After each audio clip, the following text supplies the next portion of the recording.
Sadhgurunath Maharaj Ki Jai, and welcome to Jagadambe Reads the Holy Books of India, Mahabharata75.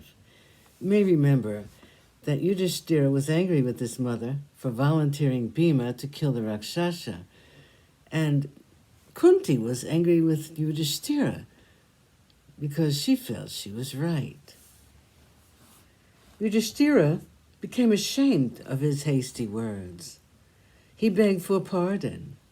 He went to the Brahmin and said, "My mother told me about the predicament in which she found you. I'm happy to know that she has suggested this plan for you. We're very happy to have this chance of helping you. You need not be upset or worried about this. My brother is a very powerful young man. I will not be surprised if he kills this Baka. As a matter of fact, I'll be surprised if he doesn't." Early in the morning, the Brahmin's wife had finished her cooking. She called Bhima and fed him. The cart was then piled high with food. Bhima bade goodbye to all of them and went alone toward the cave in the mountain. He was driving the cart himself. Soon he reached the top of the mountain. He was about to call out to the Rakshasa. Suddenly he paused. He said to himself, "Here is some lovely food meant for me. He's not going to get it. I'll kill him before that. Only now I realize that once I kill him, I will become unclean, and therefore I'll be unfit to eat. That would be tragic. The best thing for me to do is eat up all this food first, and then summon him to fight with me." He stationed the cart under the shade of a tree and began to eat. He was enjoying himself immensely. His mother was right. The Brahmin's wife was a very good cook. He finished eating. Rather, he had almost finished eating.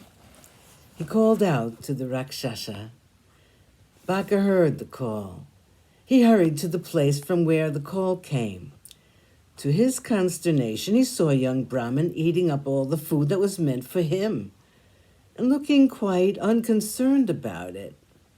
He came near and said, "Who are you? How dare you eat all the food that's meant for me?" It looked as though Bhima did not even hear him. Smiling to himself, he continued his eating.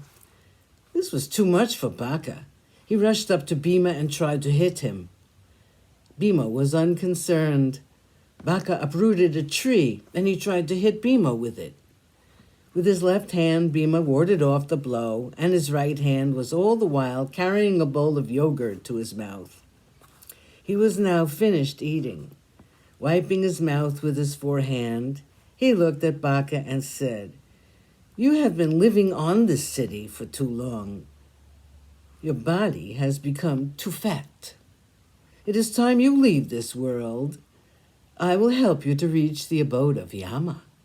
I want to rid this city of you and your cruelty.